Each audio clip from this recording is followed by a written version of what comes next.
The SVT-40, that's the Tukarev self-loading rifle, model of 1940. This was the Soviet Union's semi-automatic rifle of World War II. 1.6 million of these rifles were built during the war, with plans to fully equip the Red Army. However, the rifle was expensive, about 4 times the cost to produce than the Mosin Nagant. They further required more training and regular maintenance. When Germany invaded the Soviet Union in June of 1941, the Red Army lost millions of small arms, including many SVTs. Priority was given to rifles they could produce and train men on quickly. SVT production switched to Mosin Nagant production. The large majority of SVTs were produced prior to 1942, before production ceased in January of 1945. Development of the SVT-40 began in the early 1930s, with the Soviet Union already taking an interest in semi-automatic designs in the 1920s.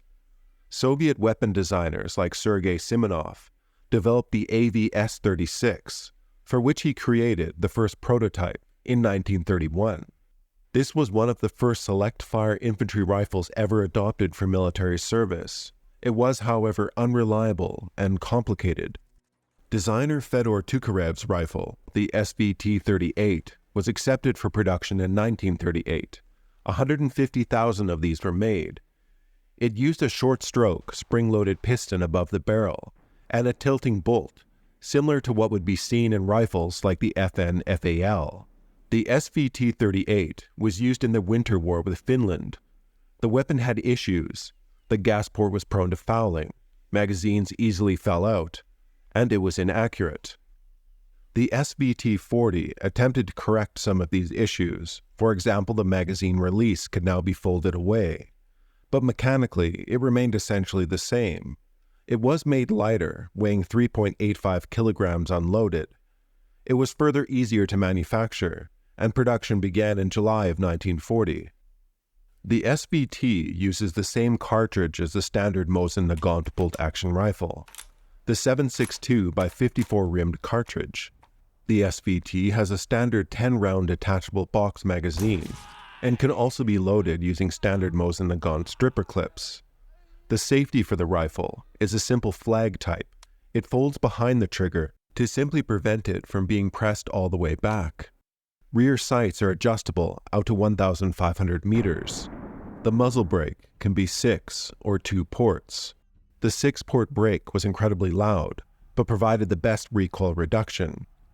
The rifle features an adjustable gas regulator to adjust the rifle for use with different ammunition or for use in different climates.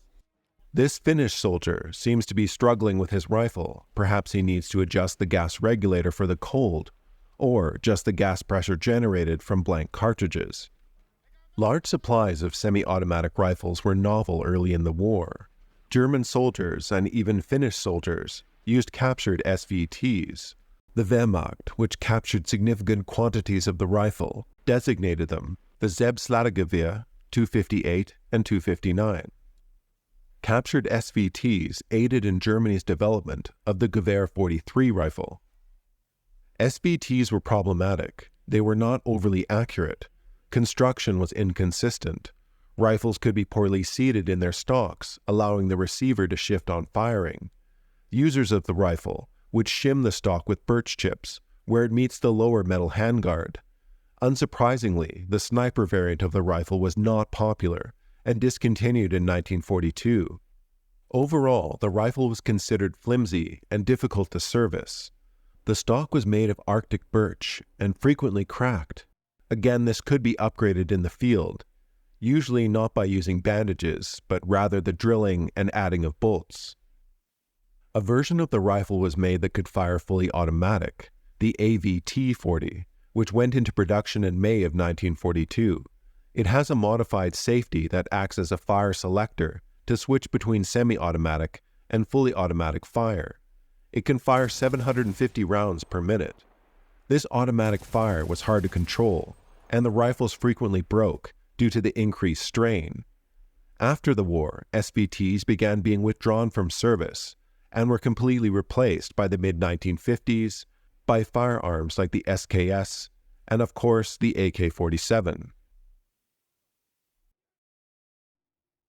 All right, I'm Johnny, and that's a wrap. Thanks for taking stock with me and digging up a little information on this interesting rifle. Take care, and have a nice rest of your day.